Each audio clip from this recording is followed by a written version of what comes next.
नमस्कार, capital TV का खास शो राहुल का अग्निपथ देख रहे हैं आप। मैं हूं आपके साथ पूजा। राहुल गांधी ने जिस तरह से विदेशी धरती पर भारत का अपमान किया, उन्हें अब वो महंगा पड़ता नजर आ रहा है। राहुल गांधी के बयानों से कई सवाल खड़े हो रहे हैं।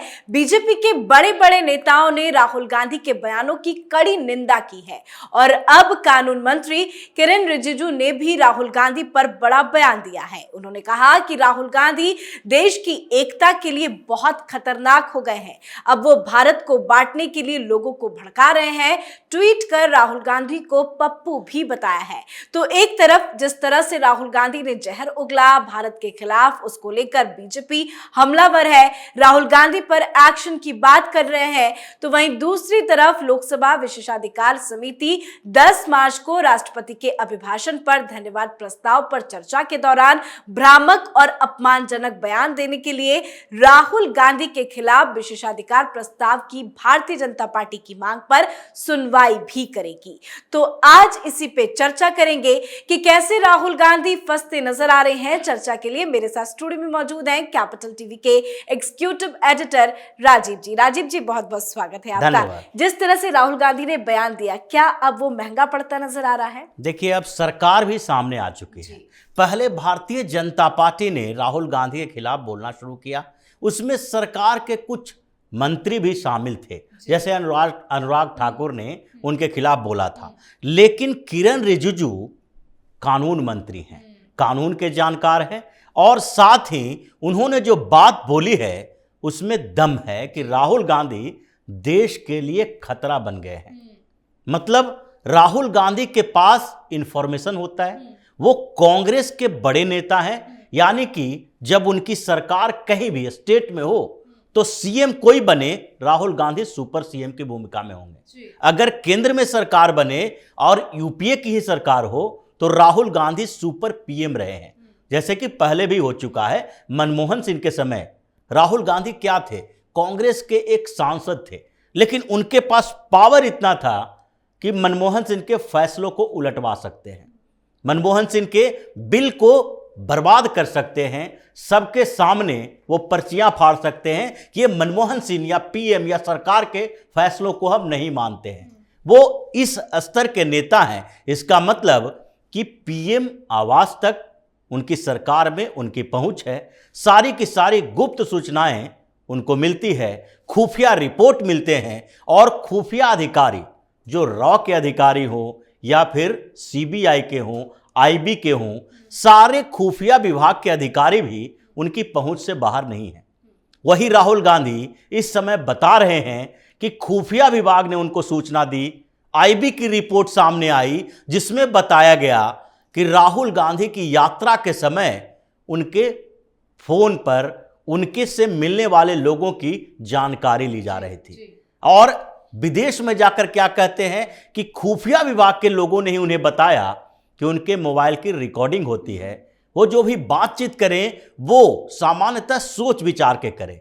यानी कि जो कानून मंत्री किरेन रिजिजू ने कहा है कि देश के लिए राहुल गांधी खतरा हैं, उसका मायने यही है कि उनके पास इतनी जानकारी देश के लिए है, देश के बारे में है, कि वो जिस तरीके से विदेशी धरती से देश के खिलाफ अभियान चला रहे हैं कि अब डेमोक्रेसी हिंदुस्तान की खत्म हो चुकी है और अमेरिका और यूरोप जैसे जो देश और महादेश हैं, यूरोप के देशों को भारत के खिलाफ एक्शन लेना चाहिए, इंटरवेन करना चाहिए। अब अमेरिका किसी देश में इंटरवेन कैसे करता है? इराक का मसला है, ईरान का मसला है, चाइना का मसला हो या फिर यूक्रेन और रूस के युद्ध में उसका इंटरवेंशन हो। ये दो तरीके से होते हैं। एक तरीका तो डायरेक्ट सेना के माध्यम से इंटरवेंशन किया जाए, दूसरा तरीका होता है आर्थिक प्रतिबंध के आधार पर। कांग्रेस ने के समय में जैसा कि किया गया कि कुछ ऐसे नियम कानून बनाए गए हैं और इन लोगों ने पीएम मोदी जो उस समय गुजरात के सीएम थे, उनके खिलाफ ऐसी कॉन्स्पिरेसी की थी कि कांग्रेस के 60 सांसद अमेरिका को लिख के भेज रहे हैं कि मोदी जी अभी गुजरात के सीएम हैं, लेकिन अगर वीजा के लिए अमेरिका जाने के लिए अप्लाई करें तो उनका वीजा नामंजूर कर दिया जाए। भले ही मोदी कभी विदेश जाने के लिए, अमेरिका जाने के लिए सोचे ही नहीं, वीजा के लिए अप्लाई ही नहीं किया, लेकिन आपने तो केंद्र में सरकार रहते हुए आपने अमेरिका के साथ साठगांठ किया कि मोदी जी को अमेरिका बुलाया न जाए या उन्हें वहां जाने न दिया जाए। क्यों?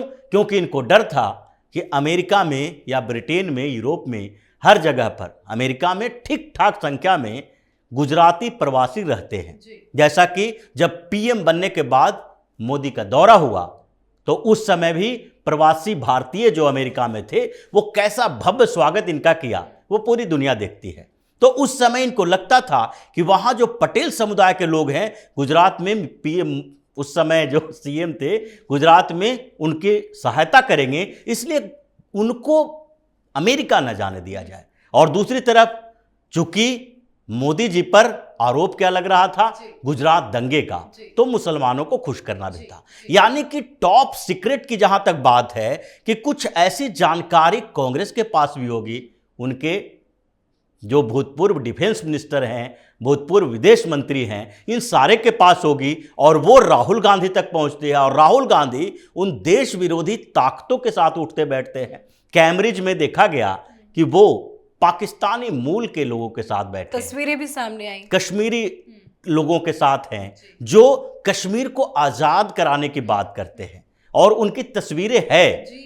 और ऐसे में उन लोगों के साथ उठना बैठना, उनके इशारों पर काम करना, तो वो भारत के खिलाफ कोई भी ऐसी सूचना दे सकते हैं। इसलिए कानून मंत्री ने कहा कि देश के लिए अब राहुल गांधी खतरा बनते जा रहे हैं। क्या कुछ कहा, जरा वो ट्वीट अपने दर्शकों को दिखा देते हैं। किरण रिजिजू ने ट्वीट करके लिखा है कि भारत के लोग जानते हैं कि राहुल गांधी पप्पू हैं, लेकिन विदेशी नहीं जानते कि वो असल में पप्पू हैं। उनके मूर्खतापूर्ण बयानों का जवाब देना जरूरी नहीं है, लेकिन समस्या ये है कि उनके भारत विरोधी बयानों का इस्तेमाल देश विरोधी ताकतें भारत की छवि खराब करने के लिए कर रही है। वाकई क्या भारत की छवि इससे खराब हो रही है? देखिए, खराब करने की कोशिश की जा रही है। सवाल यह है कि हो रही है या नहीं हो रही है, यह देश के प्रशासनिक ढांचे और सरकार के ऊपर निर्भर करती है। क्योंकि अभी देश में ऐसी सरकार है जिसके खिलाफ अगर पूरी दुनिया की ताकत भी लग जाए तो छवि खराब होने नहीं दिए जाएंगे। लेकिन कोशिश तो की गई। कोशिश तो उस समय भी की गई जब कश्मीर में भारत सरकार ने एक बड़ा फैसला लिया, कश्मीर को यूटी घोषित किया और वहां विशेषाधिकार खत्म किया गया। राहुल गांधी और पूरी कांग्रेस की जो मांग थी, संसद में और संसद से बाहर जो ये प्रदर्शन कर रहे थे, उन तस्वीरों का, उन स्टेटमेंट का इस्तेमाल तत्कालीन प्रधानमंत्री जो था पाकिस्तान का, इमरान खान, उसने यूएन तक में किया। तो ये तो इंटरनल पॉलिसी, इंटरनल जो डेमोक्रेटिक पार्टियां हैं, उसका इस्तेमाल जब पाकिस्तान कर रहा है तो दूसरे देश भी करेंगे। और दूसरे देश ये कोशिश करेंगे, यूएन में भी कोशिश करेंगे कि भारत में डेमोक्रेसी खतरे में है। तो ऐसे में अल्पसंख्यकों के अधिकारों की बात भी राहुल गांधी करते हैं।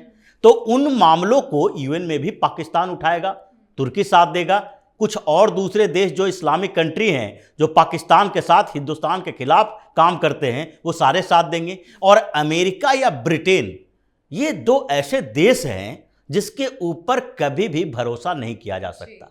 यह जो कश्मीर की नीति है, उस समय भी कश्मीर पर जब पाकिस्तान का आक्रमण हुआ और जब जवाहरलाल नेहरू, भारतीय फौज वहां लड़ रही थी, जवाहरलाल नेहरू यहां सोच रहे थे कि किससे सहायता ली जाए, उस समय भी उन्होंने ब्रिटेन और अमेरिका पर भरोसा किया, यूएन में चले गए।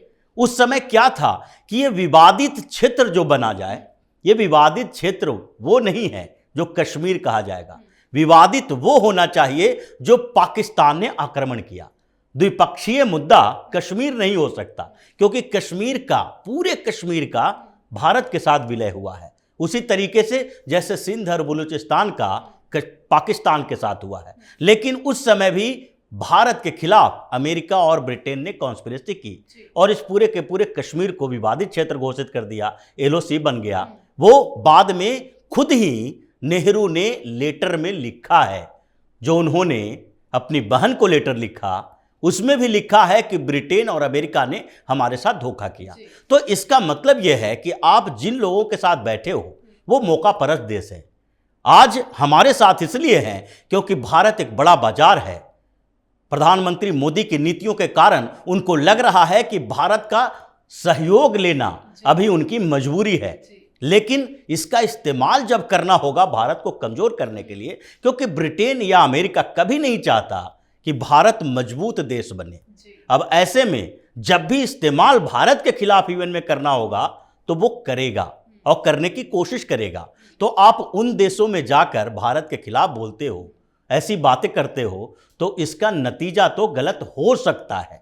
तो और इसी ओर इशारा किरण रिजिजू ने किया जी, है। विदेश में जाके तो भारत के खिलाफ उन्होंने नफरती बोल बोले, लेकिन जिस तरह से संसद में बयान दिया, उटपटांग आरोप लगाए पीएम मोदी को लेकर, उसको लेकर जो 10 तारीख को सुनवाई होगी उसमें क्या हो सकता है? देखिए, सुनवाई तो अब होनी है और सुनवाई का डेट भी आ गया। इसका मतलब है कि अब सरकार, जैसे कि किरण रिजिजू बोल चुके हैं, तो सरकार और संसद दोनों इस बात को मान रहा है कि अब राहुल गांधी देश के लिए खतरा बनते जा रहे हैं।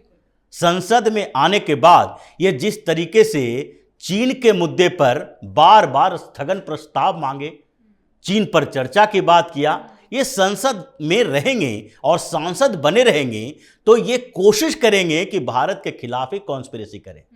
ये उन मुद्दों को चीन तक पहुंचाएंगे, पाकिस्तान तक पहुंचाएंगे, भारत में अल्पसंख्यकों की बात करके ये भारत की छवि खराब करेंगे। ये संसद से भी छवि खराब करने का ही की बात करते हैं। एक विदेशी रिपोर्ट, हिंडनबर्ग की रिपोर्ट की बात कर रहे हैं, उसके आधार पर इन्होंने प्रधानमंत्री नरेंद्र मोदी के ऊपर आरोप लगाए, एक नहीं बड़े बड़े आरोप लगाए कि यहां पर कोलिजन चल रहा है। प्रधानमंत्री मोदी 2 बिजनेसमैन के साथ चल रहे हैं, उन्हीं को सारा प्रॉफिट दिलवा रहे हैं। मोदी अडानी भाई भाई की बात करते हैं। अंबानी के साथ अभी थोड़ा कमजोर हो गए हैं, लेकिन फिर भी ये बात तो वही कर रहे हैं। और इससे जो फॉरेन इन्वेस्टर्स है उस पर क्या प्रभाव पड़ेगा। लेकिन इनको ये भी देखना चाहिए कभी कभी कि अमेरिका इंटेलिजेंस डिपार्टमेंट की रिपोर्ट है, जो अभी मीडिया में बहुत ज़्यादा चर्चित नहीं हुई है। ये एक दिन पहले की रिपोर्ट है, जिसमें साफ तौर पर कहा गया है कि चीन और पाकिस्तान अगर प्रवोक करेगा तो अभी प्रधानमंत्री नरेंद्र मोदी के नेतृत्व में भारत इस स्तर की ताकत है कि वो अपने सेना का इस्तेमाल करेगा, और तीनों के तीनों न्यूक्लियर पावर हैं। तो अमेरिका को इस बात की टेंशन होनी चाहिए कि पाकिस्तान को समझाए, और अमेरिका इसी में लगा हुआ है। उसने बार बार उस इंटेलिजेंस रिपोर्ट में हवाला दिया गया है कि प्रधानमंत्री नरेंद्र मोदी के नेतृत्व में भारत ऐसा हो गया है कि वो किसी भी जो अटैक होगा उसका उससे दुगना तिगुना ताकत के साथ जवाब देगा। इसका मतलब है कि अमेरिका ये समझ रहा है कि पीएम मोदी का नेतृत्व भारत को कहां से कहां पहुंचा दिया, जो भारत हमेशा डिफेंसिव मोड में रहता था। तो इसका मतलब है कि राहुल गांधी इस बात पर भरोसा नहीं कर रहे हैं कि अमेरिका और यूरोप पूरी ताकत मिलके भी अब हिंदुस्तान के साथ कुछ नहीं कर सकता, क्योंकि सारे के सारे देशों का इंटरेस्ट हिंदुस्तान से जुड़ा है, पीएम मोदी के नेतृत्व से जुड़ा। ऑस्ट्रेलिया की दोस्ती हमने टेस्ट मैच में देख ही ली। बिल्कुल जी, बहुत बहुत धन्यवाद समझाने के लिए। धन्यवाद। तो चारों तरफ से राहुल गांधी घिर गए हैं। राहुल गांधी के कैम्ब्रिज में दिए संबोधन पर भारत में राजनीतिक हंगामा मचा हुआ है। बीजेपी नेताओं ने राहुल गांधी के संबोधन को विदेशी धरती पर भारत का अपमान बताया। साथ ही सभी की निगाहें राहुल गांधी के खिलाफ विशेषाधिकार नोटिस पर 10 मार्च को होने वाली सुनवाई पर टिकी हुई है। देखना होगा राहुल गांधी के खिलाफ क्या एक्शन लिया जाता है। आप अपनी राय कॉमेंट करके जरूर लिखें। देखते रहिए कैपिटल टीवी। नमस्कार।